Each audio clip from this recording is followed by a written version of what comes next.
नसरापूर येथे 3.5 वर्षाच्या चिमुकलीवर एका आरोपी नरधामानं अत्याचार केले होते, लैंगिक अत्याचार आणि दगडाने ठेचून तिची हत्या केली होती। याचे पडसाद राज्यभर उमटले, अनेक ठिकाणी आंदोलनं मोर्ची झाली आणि आज पुण्यातील बालगंधर्व तर थेट डेक्कनच्या या सावरकर भवनपर्यंत अशा पद्धतीने हजारो पुणेकर रस्त्यावर उतरून मोर्चा काढलेला आहे। आणि जर आपण बघितलं तर सगळ्यांनी आता टॉर्च देखील मोबाईलचे लाईट्स या ठिकाणी लावून अशा पद्धतीने निषेध व्यक्त केला आहे। आणि आपल्यासोबत सध्या सलील कुलकर्णी जी आहे ते देखील या मोर्चात सहभागी झाले होते। निषेध व्यक्त होते सर्वत्र।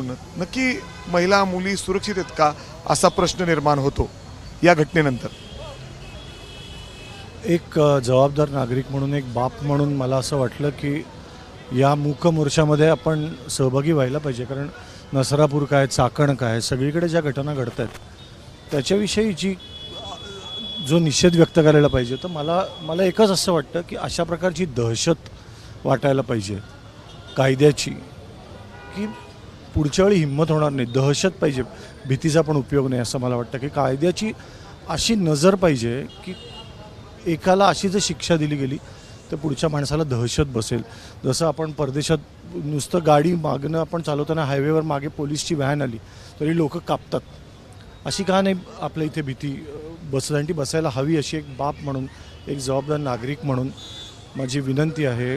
मग ते नसरापूर आहे, ते चाकण आहे आणि अजून अशा अनेक घटना आधीही घडल्या, आत्ताही घडत आहेत। तर मला असं वाटतं आज हा मूक मोर्चा आहे, पण जो काही आक्रोश आहे तो आज त्या वडिलांच्या डोळ्यामध्ये आपल्याला आक्रोश दिसतो आणि त्याच्यापेक्षा मोठा आक्रोश नाही। सर, पोलिसांनी कारवाई केली आहे, म्हणजे ज्या पद्धतीने यामध्ये वेगवेगळे म्हणजे समोर आले, ज्या पद्धतीने क्रूरतेने त्याने या मुलीची हत्या केली, लैंगिक अत्याचार तिच्यावर केले, म्हणजे वेगवेगळे आमिष दाखवून, म्हणजे तिथं गोठ्यापर्यंत नेलं गाई दाखवण्याच्या बहाण्याने किंवा इतर। खरंच लहान मुली देखील सुरक्षित आहे का असा प्रश्न निर्माण होतो। ग्रामीण भागामध्ये देखील अशा पद्धतीने हे घटना घडत आहेत।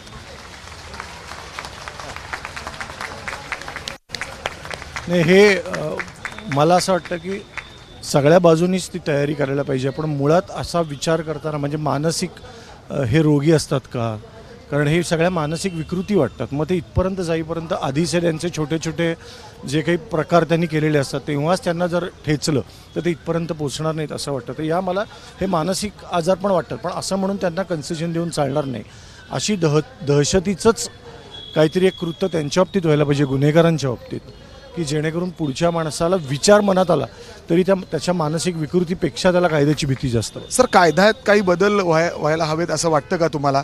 कारण बरेचदा असं होतं की काहीतरी टेक्निकल नॉर्म्सवर हे आरोपी सुटून जातात, जामीन मिळवतात। एक नागरिक म्हणून तर मला असं वाटतं की आपण ताबडतोब शिक्षा व्हायला पाहिजे। त्याच्यातलं तांत्रिक मला खरंच काही म्हणायचं नाही, जे योग्य माणसं आहेत ते योग्य करतील। पण एक बाप म्हणून, एक कलाकार म्हणून मला असं वाटतं की अशी घटना एखाद्याच्या घरात घडते तेव्हा ते घराचं काय होतं पुढे असं वाटतं मला। कसे ते जगणार, कशी ती आई वडील उद्याकडे बघणार। तर विनंती आहे ज्यांच्या हातात हे सगळे त्यांना की अशा पद्धतीने कायदा व्हायला पाहिजे, अशा पद्धतीने कायद्याचा जाच पाहिजे की या पद्धतीने कोणी विचार। आता जरी आपण मोर्चात बघितलं तर सगळ्यांची हीच मागणी आहे की कडक शिक्षा व्हावी, फाशीची शिक्षा व्हावी। प्रत्येक महिला, मुली, लहान मुली देखील या मोर्चामध्ये सहभागी झालेत, तुम्ही देखील बघितलं असेल। हो, नाही, आजचा हा मूक मोर्चा हा खूप वेगळा वाटला मला, कारण कोणीच बोलवलेलं नाही आहे, सगळे आपणून आलेत, स्वयंस्फूर्तीतून आलेत। कारण सगळ्यांना हे जाणवलं की हे आपल्या आसपास घडलं आहे, हे आपल्या घराच्या जवळ आहे, हे आपल्या घराच्या जवळ येत चाललेत ही माणसं। तर प्रत्येकाला जी व्यक्त करायची गोष्ट होती त्याच्यासाठी ही सगळी लोकं आली होती। तर या सगळ्या लोकांच्या डोळ्यात हेच होतं की शिक्षा लवकर करा, नाहीतर हे उद्या आमच्या घरापर्यंत येते। सर, जेव्हा ही घटना खरं तर घडली त्याच्यानंतर प्रसारमाध्यमांनी ही बातमी समोर आणली तेव्हा अनेक लोकांच्या डोळ्यात अश्रू होते, आक्रोश होता। अक्षरशः रस्त्यावर उतरून आपण बघितलं की रस्ता रोको झाला। म्हणजे तुम्ही ऐकल्यानंतर तुम्ही देखील अशा पद्धतीने संताप व्यक्त केला असेल, मन एकदम भावून गेलं असेल।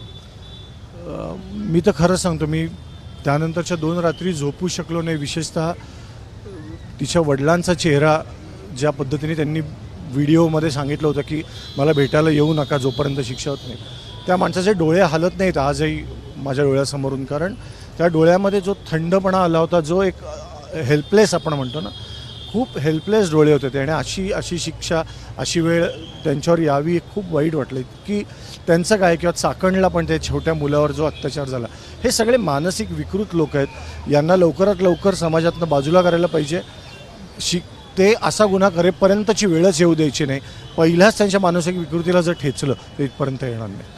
अर्थात जर आपण बघितलं तर या मोर्चाच्या माध्यमातून देखील आक्रोश व्यक्त होतोय आणि लवकरात लवकर या आरोपीला कडक शिक्षा व्हावी फाशीची शिक्षा व्हावी अशी मागणी होतीये.